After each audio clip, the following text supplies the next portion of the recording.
Hi, this is Kendra with WTI. This waterproof mattress pad that we bought recently has been really nice for our family. We have a toddler and there's lots of spills all over, including on the mattress.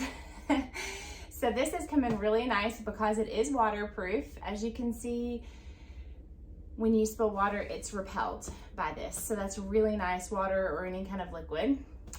Also, I really like that it's got this really soft layering to it. This really soft fabric on the top, so it doesn't have like that plasticky sound to it when you're moving around at night.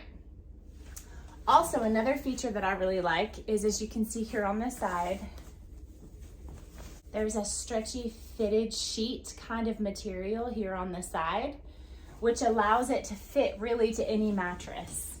It's super nice because we have a different kind of mattress on our bed. It's not your typical mattress, but it fits it really well. So it clings to it and stays on really well. I love that about it.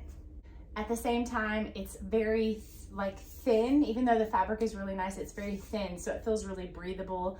It doesn't feel like you're laying in a plastic cloud at night. So it makes it much more comfortable. Of course, it's machine washable as well. So if you do get anything on it, like chocolate or something like that from a baby, it is machine washable, so you can get it right out. Super easy. I love this thing. It's been great for our family, and that's our point of view.